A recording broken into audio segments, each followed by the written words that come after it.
Hola, buenas tardes. Pues vamos a dar inicio a la plática. La plática es ERGE, una entidad heterogénea y fluctuante. El doctor que nos las va a impartir es el doctor Sergio Sobrino, ya conocido por todos aquí. Hizo gastroenterología y endoscopía intervencionista, académico titular de la Academia Mexicana de Cirugía, maestría en ciencias médicas, está en el Hospital Ángeles del Pedregal y centro especializado en endoscopía y estudios funcionales. Es exadscrito del Hospital General de México e Instituto Nacional de Cancerología, exprofesor adjunto de curso universitario de endoscopía de la UNAM, profesor de la Facultad Mexicana de Medicina de la UNAM, profesor titular en Hands-On, profesor de la Organización Mundial de Endoscopía, editor jefe de cirugía y cirujanos de la revista oficial de la Academia Mexicana de Cirugía y autor de varios artículos y libros científicos. Démosle un aplauso, por favor. Gracias. Muy buenas tardes. Gracias, doctora Boyer. Voy a tratar de enfocar a lo que es la entidad misma, la naturaleza de la enfermedad y posteriormente al tratamiento. Cuando hablamos del reflujo estamos hablando de una entidad relacionada con el ácido. Entonces estamos hablando de un universo ácido. Y si ustedes observan, y tenemos 4 entidades, la úlcera péptica, el reflujo, la hemorragia digestiva o erradicar el Helicobacter pylori, el blanco terapéutico es mantener el pH por arriba de 3, por arriba de 4, por arriba de 6. ¿Y qué significa esto? Les voy a quitar una duda que siempre tuvieron. Los logaritmos, ¿se acuerdan de los logaritmos? ¿Para qué nos sirvieron? Nunca entendimos y ni a la fecha, ¿verdad? No sabemos qué está pasando. Cuando hablamos de una escala logarítmica, quiere decir que un pH de 4 es 10 veces menos ácido que un pH de 3. 100 veces menos ácido que un pH de 2 y 1000 veces menos ácido que un pH de 1. Entonces, el blanco terapéutico es mantener esos pHs por arriba de tanto, hacerlos menos ácidos, pero sigue siendo ácido. Y todo estaba bien. La vida de uno con estresores sociales, familiares, económicos, etcétera, pero de repente surge un algo, un detonante, y a partir de ahí, este paciente ya no es lo mismo. ¿Cuántas competencias de tacos nos comíamos y no pasaba absolutamente nada? Y dice uno, a partir de tal fecha, todo cambió. Y lo que era una mar en calma se vuelve verdaderamente una tormenta. Y si vemos por qué nos buscan los pacientes, vamos a decir de que nos buscan por reflujo. Pero ¿qué es el reflujo? Hay síntomas y signos que nos hablan de alta probabilidad. Si alguien llega con pirosis, regurgitación, dolor torácico y eructos, la probabilidad de tener reflujo es muy alta. Pero también hay entidades de pacientes que llegan con pirosis y no necesariamente están asociados a un reflujo ácido. Y me gusta esta diapositiva porque me representa lo que es un libro. A veces una cosa es lo que el lector lee, otra cosa es lo que el autor escribe y algo diferente lo que está escrito en el libro.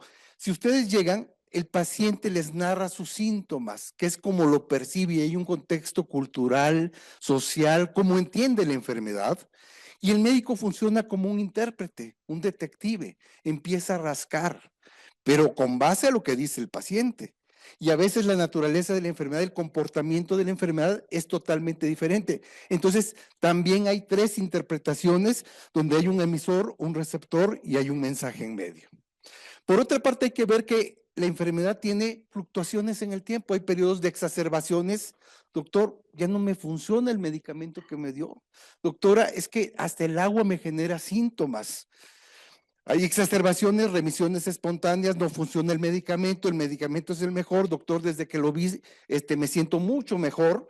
Hay confusores, hay modificaciones en el estilo de vida que también puede cambiar, el efecto placebo inclusive. Entonces, los objetivos del tratamiento van a curación si es que hay daño de la mucosa, a mejoría de los síntomas, a disminuir las recaídas y complicaciones y mejorar la calidad de vida. Y si ustedes ven, ¿qué están observando en la historia de los supresores del ácido? Llega uno, llega otro, lo desplazo, me regreso, este es mejor, no, es que este sigue siendo vigente. Pero actualmente el consenso de Lyon nos dice, reflujo, estoy diciendo si existe evidencia concluyente de patología relacionada con el alergia. ¿Qué quiere decir? Que tienen una endoscopía o que tienen una pH-metría. Pero en nuestra práctica diaria, ¿cuántos pacientes tienen una endoscopía y una pH-metría? En la primera consulta es una entidad basada en síntomas.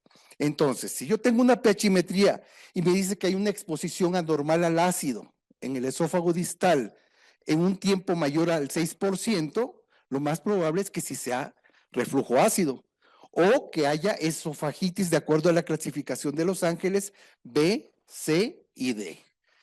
Pero también hay otra superposición de otros trastornos. Actualmente estamos hablando más de la calasia, de la esofagitis eosinofílica, de la gastroparesia. Y si ustedes observan, este paciente llegó por reflujo, pero pareciera que hubiera una alberca en el esófago. Estamos hablando de una calasia. Es un trastorno motor importante. Si vemos esto, pareciera que como la piel de la cebolla que se está cayendo prácticamente. Esto lo publicamos recientemente, es una esofagitis disecante. Prácticamente la mucosa está pelado el esófago, la mucosa está en carne viva. O la esofagitis eosinofílica, claro. Aquí vemos los anillos, los surcos, etcétera, pero a veces no se ven ni los anillos ni los surcos, pero si no tomo una biopsia endoscópica, nunca voy a saber ni voy a contar el número de eosinófilos que pueden estar en el esófago. O la gastroparesia. ¿Qué probabilidad tienen ustedes en su consulta de tener gastroparesia? Si ustedes ven cuál es el porcentaje de diabéticos en población mexicana, estamos hablando de un 18% más o menos, ¿no? Un 20%. Y entre el 40 y el 50% en intensidades diferentes pueden tener una gastroparesia y esos pacientes pueden tener reflujo que no va a responder a los inhibidores de la bomba de protones porque el problema es otro. Entonces, cuando hablábamos de una entidad relacionada con el ácido, yo les hablaba de una escala logarítmica, pero vean cómo la pepsina, el material que refluye y el tiempo en que el ácido permanece en el esófago son factores que nos van a asociar con los síntomas, el daño y las complicaciones asociadas. Porque al final de cuentas, el estómago debe ser ácido, ¿no? Finalmente, eso es lo normal, que el estómago sea así. El problema es el tiempo de exposición. Entonces, cuando yo hablo de reflujo, la idea es mantener el pH por arriba de 4. ¿Y por qué? Porque el efecto deleterio del ácido y la pepsina a niveles de entre 2 y 3 o 1 y 2 es muy alto por sí mismo. Por eso es que ustedes van a ver que la pHimetría lo que busca esta línea es cuántos episodios, cuántas caídas por debajo de 4 se miden en 24 horas. Si ustedes observan las 24 horas aquí, este rectángulo azul, estamos hablando que el paciente está acostado y aquí está marcando los síntomas, por ejemplo, pirosis, y lo que hacen es ver la coincidencia entre la molestia, el síntoma y los episodios de reflujo. Esta es una pHimetría positiva, por lo tanto, este paciente tiene una exposición anormal al ácido. Pero, ¿qué pasa? Yo me imagino como una alfombra donde existe un aumento de la permeabilidad. ¿Se acuerdan de los espacios intercelulares? Se abren, es una dilatación de los espacios intercelulares. Por lo tanto, la pepsina y los iones de hidrógeno empiezan a caer por debajo de la submucosa y afectan la vía aferente sensorial. Es un juego de señales al final de cuentas. En un inicio, el problema es químico. Posteriormente es una respuesta inflamatoria, porque hay citoquinas proinflamatorias y hay una migración de linfocitos intraepiteliales. Nosotros hemos publicado la dilatación de los espacios, que es diferente en pacientes erosivos y no erosivos, o con Barrett. Cuando hablo Barrett y erosivos, estoy hablando de daño de la mucosa. Entonces, identificamos 3 fenotipos. Todos tienen síntomas de reflujo. Pero si yo hago una endoscopía, el paciente tiene síntomas de reflujo y no le veo nada, no es que esté normal. Eso se llama enfermedad no erosiva. La de en medio es una enfermedad erosiva, es evidente que tiene estas llagas y este paciente está relacionado con el ácido. No tiene sentido que yo le haga una pHimetría porque la probabilidad de que este paciente tenga que ver con el ácido es muy alta. Y el esófago de Barrett también está relacionado. Pero ¿cuál es esta relación? De cada 10 pacientes que hacemos una endoscopía por reflujo, 7 van a ser no erosivos. ¿Y por qué? Porque muchos están medicados seguramente, pero no brincan, de acuerdo a Ronnie Fass, no brincan de no erosivos a erosivos. Así se comportan. Entonces, si yo hablo de una enfermedad erosiva, la probabilidad que el problema sea por ácido es muy alta, 90%. Por eso no hago una pHimetría.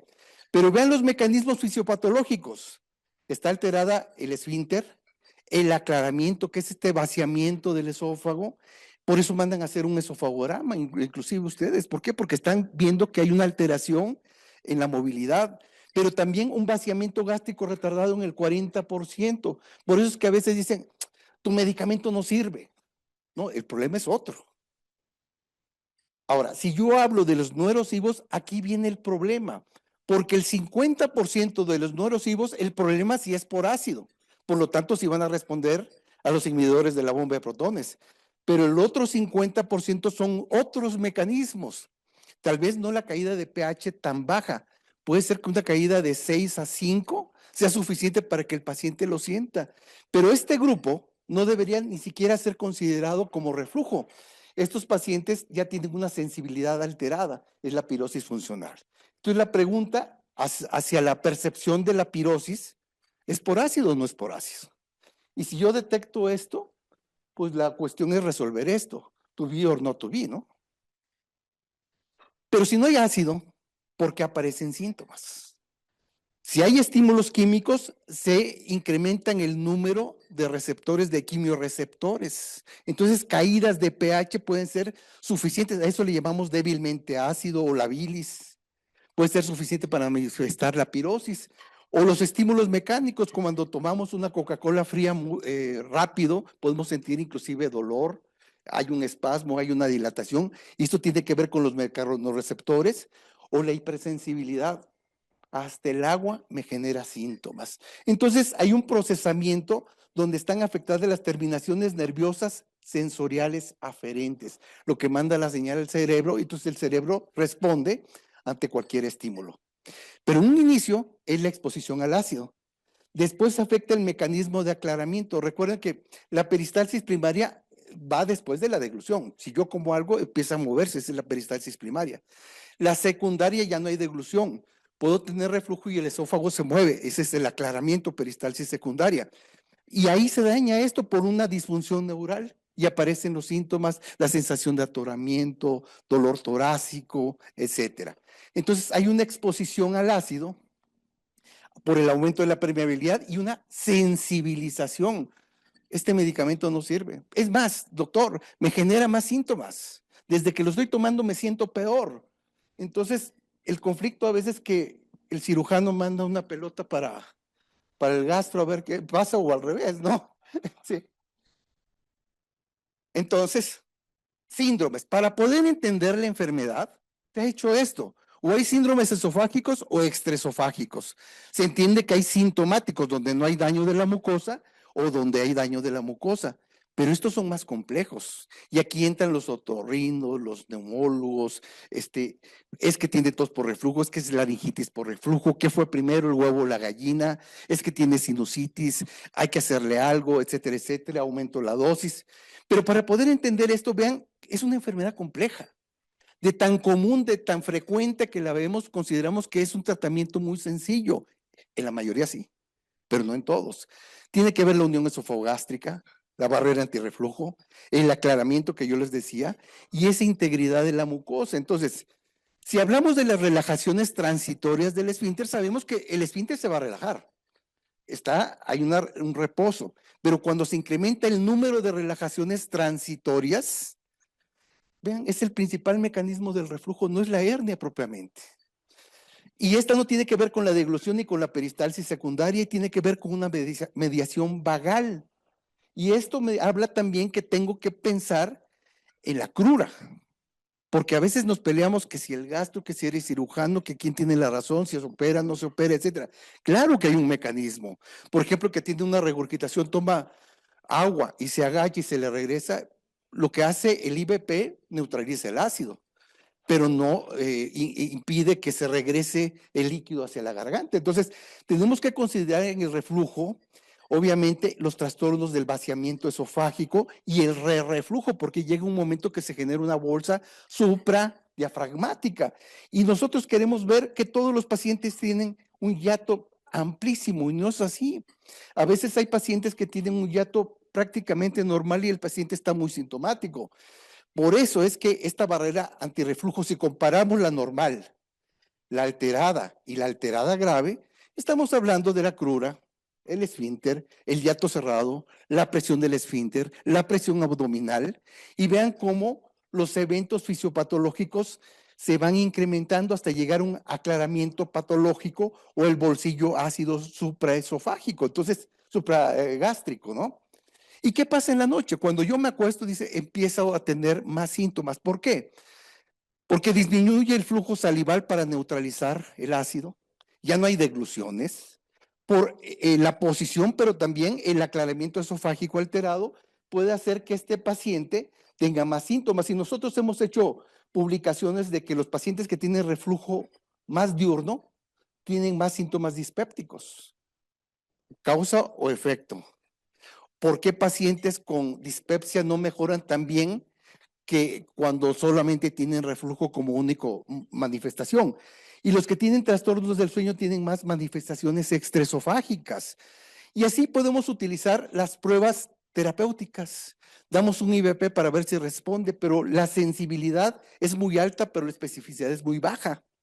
Entonces, ¿cuál es la probabilidad de que mi paciente, yo les decía al principio, tenga reflujo? Bueno, hay criterios sintomáticos de daño de la mucosa, criterios de reflujo propiamente, y esto me va a permitir ver la probabilidad. Y puedo medir fisiopatológicamente por aclaramiento o de manera cognitiva, ¿no? Pero hay algo que se llama modulador de síntomas o detonantes. El paciente puede estar tomando bien y tomar su medicamento y a partir de una comida puede incrementarse y a partir de ahí ese medicamento que estaba tomando no le funciona, ¿no? Hay que ver el aclaramiento nuevamente, el material refluido y la sensibilidad. Estas diapositivas parecen muy complejas, pero si se dan cuenta, si por presentación clínica inicio un tratamiento, si no hay datos de alarma. Si no me responde, ya empiezo a hacer todo lo demás. Pero si quiero evaluar la integridad de la mucosa, tengo que tener una endoscopía. La carga de reflujo, tengo que tener una pH-metría. Y si quiero ver el mecanismo de aclaramiento, seguramente una manometría. Y no está peleado el estudio del esofagograma, ¿no? Puedo dar una dosis de 8 semanas para ver si hay una respuesta completa, pero ¿en qué momento suspender? Si no responde, tengo que estudiarlo. Es así que la prueba objetiva, si hay erosiones, estas llagas son evidentes, probablemente pues el problema es por reflujo, pero la esofagitis A que parece que es y no es, esa tiene, no es un suficiente para diagnosticar definitivamente. Si hay Barrett, seguramente hay reflujo, ¿no? Nosotros hemos publicado estos trabajos del consenso de Río de Janeiro sobre el Barrett. Hemos hecho muchos trabajos sobre la fotodocumentación para ver todo el daño que se produce en la mucosa esofágica. Los estudios de manometría me pueden permitir ver anomalías de la motilidad asociadas al reflujo.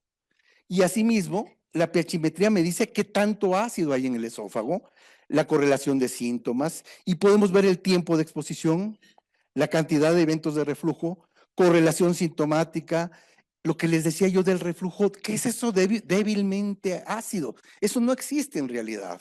Pero para poder entender, estamos hablando que un pH entre 4 y 7 es débilmente ácido, pero esa caída es logarítmica. Si cae de 5 a 4, es una concentración de ácido mucho mayor y la extensión del reflujo proximal, ¿no? Pero ¿qué pasa si yo agarro un grupo de pacientes con erosiones y les voy a dar un IVP y lo comparo con aquellos que si le llamo verdaderos hernes, que es por ácido? Ahí ya estoy igualando. Son pacientes que el problema es por ácido, la respuesta al IVP es igual. Pero si yo meto todos los demás, necesito hacerle una serie de estudios para ver cuáles son por no ácido. Entonces, tratamos de acuerdo a los síntomas, a los hallazgos endoscópicos, a los hallazgos fisiopatológicos.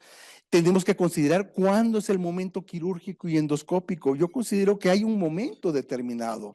Ni todos los pacientes van para cirugía, ni por el otro lado, es decir, ningún paciente va para cirugía. Esto no es así. Y si vemos estas guías, pórtate bien, ve a misa, no hagas esto, no comas esto. ¿Quién sigue estas guías? Esto de alguna manera sí nos ayudan en el momento agudo para disminuir la intensidad sintomática, pero bajar de peso sí es un factor importante. ¿Quién tendrá mayor intensidad de síntomas? Intensidad, ¿el paciente obeso o el paciente con sobrepeso? Uno esperaría que el obeso, ¿verdad? Pero ya está estable, ese paciente está adaptado de alguna manera y el paciente con sobrepeso tiene muchas variaciones durante el año y a veces una variación de 2 kilos, 3 kilos, tú que ves pacientes con muchas variaciones, el paciente se vuelve más sintomático en un momento dado, ¿no? Entonces es así que la prueba del IBP está indicada. Obviamente tenemos que valorar si no hay datos de alarma como una baja de peso sin causa explicable, datos de anemia o vómito de sangre, son datos que tendríamos que valorar. Obviamente, si hay una respuesta, ¿cuándo detenerlo o cuándo estudiar a mi paciente? El sucralfato se ha hecho mucho énfasis, no tiene una función real para tratar, ¿sí? ¿Qué hacer cuando hay manifestaciones extraesofágicas? Bueno, ante la sospecha de eso, tengo que buscar si me responde al IBP, por ejemplo, inicialmente. Pero si no me responde, lo más probable es que no tenga relación y habrá que suspender el IBP y hacer una prueba sin medicamentos para buscar si está asociado a una pHimetría positiva. Esto es lo que les decía yo que publicamos hace algunos años sobre el sobrepeso y la obesidad por la sensibilización. Actualmente también hemos trabajado sobre fenotipos y cómo el componente del síndrome metabólico y los marcadores de la inflamación se asocian a la enfermedad por reflujo gastroesofágico. Y nuevamente llego a esto, y la carrera sigue, y cuál es mejor, y le pongo esto, pareciera un Fórmula 1 que le voy cambiando una llanta, el chasis, la altura, etcétera. Entonces, es la carrera por la supresión del ácido, ¿no? Y esto no empezó ayer.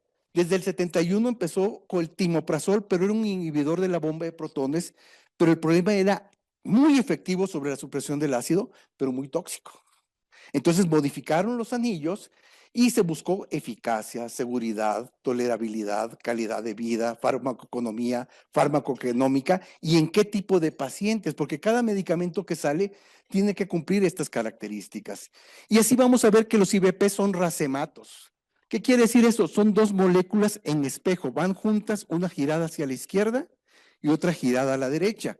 Si ponen sus manos, si las superponen, no son iguales, no pueden superponerse. Están giradas en diferente forma. Tienen un anillo de benzimidazol y de imidazopiridina, bloquean esta enzima y producen la supresión. Pero el problema es que requieren 4 días para estabilizarse, por lo tanto no puedo cambiar de IBP y lo tengo que dar media hora o 1 hora antes de los alimentos porque quiero asegurar que las bombas de protones estén activas. Si no, no funcionan. Empieza a disminuir la efectividad. Entonces, ese es el racional. Pero si yo me tomo un medicamento, se genera una curva. Vean cómo esa curva, primero hay absorción, luego hay una distribución y posteriormente una eliminación medida en 24 horas. ¿Qué quiere decir esto? Que si yo tomo cualquier IBP de primera generación son estos, duran 12 horas. A las 12 horas ya no voy a encontrar nada en el estómago, o sea, ya no me están suprimiendo el ácido. Entonces, ¿qué busco? A través de la galénica, transformar las drogas. Estas de primera generación se hicieron de segunda generación, modificándolas por isomería, y ahorita vamos a ver cómo, o haciendo nuevos principios activos, o por formas farmacéuticas. Entonces, jugamos con 2 curvas. Los IBPs juegan con 2 curvas, una concentración máxima. Si yo me tomo un medicamento, sube, es la primera curva. Y luego viene el área bajo la curva, que es la permanencia del fármaco durante las 24 horas. Y entonces la lucha, lo que se busca en el reflujo es ver cuánto tiempo me cubre durante las siguientes 24 horas, ¿no? Entonces, ¿cómo puedo modificar un IBP? Por isomería. Izquierda a derecha, la vuelvo de izquierda a la derecha, de derecha hacia la izquierda, porque una forma es más activa. O uso un transportador. Si yo les hablo del esomeprazol, ¿qué es por vía oral? ¿Sódico o magnésico? ¿Qué me dirían? Magnésico, ¿no? ¿E intravenoso qué es? Es sódico, porque no necesito un transportador. Ese transportador hace una mayor biodisponibilidad, pero también existen sistemas de liberación. Si lo utilizo con bicarbonato, puedo tener un efecto diferente a aquellos de liberación programada. Por eso es que van a ver esta generación de medicamentos por isomería, por transporte de magnesio, por dosis, por isomería, por más liberación, fármacos de tercera generación que se parecen más a los pickups, pero y tienen una vida media más prolongada, hasta 8 horas, a diferencia de lo que es entre 1 hora y 2 horas. Y a veces, y entonces, ¿cuál es mejor? Nuevamente, hay que jugar con las áreas bajo la curva. ¿Cómo voy a optimizar mi fármaco? Y también hay que ver también que existen metabolizadores rápidos y lentos. Un metabolizador rápido disminuye el área bajo la curva. Un metabolizador lento aumenta el área bajo la curva. Entonces, si nos hablan, ¿todos los fármacos actúan igual? No, pantoprazol tiene menos interacciones con el citocromo. El esomeprazol y el omeprazol con el paso del tiempo se incrementan y el lansoprazol es más potente. ¿Se acuerdan de Gattaca, la película? ¿Se acuerdan qué significaba Gattaca? Es la secuencia del código genético. Guanina, adenina, citosina, timina, y donde una timina se une a una adenina y una citosina se une con una guanina. Y aquí buscaban en esta película tener el DNA perfecto para poder ser piloto de una nave espacial. Y empieza una trama muy interesante porque cuando existen polimorfismos, si se varía una secuencia, una letra por otra, eso se llama un polimorfismo. Pero cuando hablamos de una sola letra, se llaman los SNPs. Pero cuando son grupos se llaman tándems. Y hay un grupo en México, es mucho más alto en Japón, donde existen más polimorfismos, son más acetiladores rápidos. Pero también puedo modificar, si yo utilizo, vean, una dosis de un IBP de 40 miligramos, ¿sería igual a que yo haga 20-20? Que son los mismos 40 miligramos al día. Eso se llama dosis fraccionada. Vean qué pasa al sexto día con el número de horas sobre la supresión del ácido. Entonces, 20-20 es mejor que 40 una vez al día, porque creo dos áreas bajo la curva. Ahora, si yo tengo 40 contra 20-20, contra una dosis aumentada de 40-40, van a ver cómo el número de horas se incrementa significativamente, pero lo que estoy haciendo es que mi paciente tome 2 veces al día dosis mayor de fármacos. Ahora, por isomería se les decía yo que son racematos que lo que busco es, si yo veo el omeprazol y lo giro hacia la izquierda, ¿qué cree? El esomeprazol, porque está la S, omeprazol. Pero si yo giro a la derecha, el lansoprazol es el dextrolansoprazol, ¿no? Dexlansoprazol. Entonces, vean cómo este fármaco que ya es de segunda generación porque tiene magnesio y tiene isomería, obviamente estoy comparando peras contra manzanas. Aquí el número de horas se incrementó. ¿Por qué? Porque a través de la isomería logró esto. Pero entonces hicieron lo mismo no solamente con el esomeprazol, con el dexlansoprazol, pero aquí lo voltearon hacia la derecha, que es la dosis más activa. Pero aumentaron el número de dosis, ya no era 30 miligramos, lo subieron a 60 miligramos. Y aquí utilizaron sistemas de liberación programada, pH dependiente. Ahorita vamos a ver esto. Y el pantoprazol, que en sí era una molécula muy segura, lo giraron a la izquierda para disminuir los efectos secundarios. Pero bueno, la mayoría de los estudios son sobre esofagitis erosiva A y B, donde está muy complejo porque el tamaño de muestra tendría que ser muy alto para detectar esto. Vean cómo el acarreador de magnesio aumenta la biodisponibilidad que yo les mencionaba. Y me lo imagino como un río. El sódico es como un río que va con toda su fuerza y el magnesio es más dosificado para que dure las 24 horas, ¿no? Pero la isomería con liberación, yo les decía, no solamente la dosis con dexlansoprazol, es la isomería, los sistemas de doble liberación, porque por eso vamos a tener 2 picos y van a ver que el primer gránulos se absorbe el 25% a las 2 horas, entre 1 y 2 horas en el duodeno. Entonces van a tener un primer pico de la curva, pero el segundo pico, que es más importante, el 75%, es en el ilion con un pH de 6.75. Entonces van a generar, vean, si yo comparo esomeprazol, donde estoy viendo una sola curva, contra esta que parece una doble joroba de camello, y van a ver que cubre más tiempo durante las 24 horas. Entonces, esto es la optimización. Igual el bicarbonato de sodio, ¿qué hace? El bicarbonato alcaliniza el estómago para tener una mayor activación de la bomba de protones e incrementar la biodisponibilidad. Y parece ser que protege contra los genotipos que estoy hablando del citocromo 2C19 y que puedan tener respuesta. Pero regresemos. Yo les hablaba de fenotipos erosivo, no erosivo, hipersensibilidad al reflujo, pirosis funcional. La respuesta al IBP es diferente. Pero en la consulta yo no voy a saber quién es quién. Eso no lo voy a saber hasta que no tenga yo más estudios. Pero si no me responde, tengo que valorar qué estudios voy a hacer. Y así con las diferentes entidades, si yo comparo un IBP contra el placebo, de acuerdo a la entidad clínica, vean, el efecto placebo tiene un porcentaje cercano al 25-30%, pero el efecto de los medicamentos va a ser totalmente diferente a la entidad clínica que estoy teniendo. Por ejemplo, si tengo dolor torácico con una pH positiva, quiere decir que es por ácido. Por lo tanto, me va a responder el IBP. Pero si es una pH negativa, el efecto placebo es muy parecido al efecto farmacológico del IBP. En tos crónica pasa lo mismo. En disfonía, en asma inclusive, estas respuestas van a ser diferentes. Entonces, hay eventos adversos también que han sido publicados, que se causan demencia, divorcios, estar solo, tristeza, no lo sé. Pero lo que sí se sabe es que hay una zona de sesgo potencial, que significa tener entre 0.3 en razón de momios o el riesgo relativo.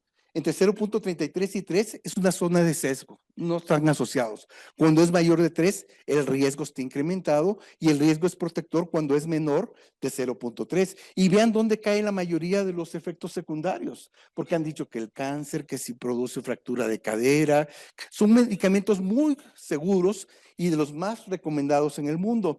Esto lo hemos publicado en la revista española de enfermedades digestivas, en la revista mexicana. Hicimos un libro también que así es el nombre, una entidad heterogénea y fluctuante. Y nuevamente regreso al Fórmula 1. Esa Fórmula 1 que le voy agregando cosas para qué, cuánto ácido necesito suprimir, en qué paciente. Y este entrenamiento está hablando de nosotros. Para ser mejores también es generar como un traje a la medida. Y recientemente estamos trabajando mucho lo que es la disfunción neural autonómica, el sistema nervioso autónomo. Acuérdense cómo frenar y acelerar, el sistema simpático y el parasimpático. Y esto es algo autónomo, o sea, tiene que ver con el vaciamiento gástrico, la frecuencia cardíaca, el latido. ¿Por qué pacientes llegan con ustedes con palpitaciones, con sudoración fría, con ataques de ansiedad, dolor torácico, etcétera, etcétera? Y se sabe que actualmente que la disfunción parasimpática, y vean cómo tiene que ver con las relajaciones transitorias del esfínter esofágico inferior, ya que el corazón y el esófago distal tienen un suministro vagal importante. Recientemente publicamos esta revisión también sobre la disfunción autonómica en el reflujo. Y en conclusión les puedo decir que sí es una entidad relacionada con el ácido, pero el ácido no es la única causa, no es una causa suficiente. Tienes que generar un traje a la medida. Yo siempre digo, ¿cómo matas una mosca?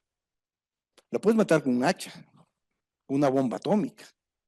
Pero la mayoría, el que nos llega aquí es que no le funcionó el té de la bolita.